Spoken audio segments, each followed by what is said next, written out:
اعوذ باللہ من الشیطان الرجیم، بسم اللہ الرحمن الرحیم۔ حضرت صفیہ رضی اللہ تعالی عنہا کا یہودی کو تنہا مارنا۔ حضرت صفیہ رضی اللہ تعالی عنہا حضور اقدس صلی اللہ علیہ وآلہ وسلم کی پھوپھی اور حضرت حمزہ رضی اللہ تعالی عنہ کی حقیقی بہن تھی۔ احد کی لڑائی میں شریک ہوئی اور جب مسلمانوں کو کچھ شکست ہوئی اور بھاگنے لگے تو وہ برچھا ان کے منہ پر مار مار کے واپس کرتی تھی۔ غزوہ خندق میں حضور اقدس صلی اللہ علیہ وآلہ وسلم نے سب عورتوں کو ایک قلعے میں بند فرما دیا تھا، اور جب حسان بن ثابت رضی اللہ تعالی عنہ کو بطور محافظ کے طور پر چھوڑ دیا۔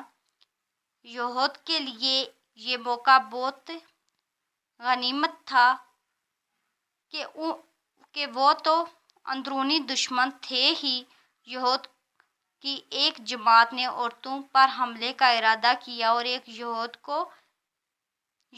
یہود کو حالت معلوم کرنے کے لیے قلعے میں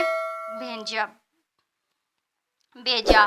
حضرت صفیہ رضی اللہ تعالی عنہا نے کہیں سے دیکھ لیا۔ حضرت حسان رضی اللہ تعالی عنہ سے کہا کہ یہ یہودی موقع دیکھنے آیا ہے، تم قلعے سے باہر نکلو اور اس کو مار دو۔ وہ ضعیف تھے، ضعف کی وجہ سے ان کی ہمت نہ ہوئی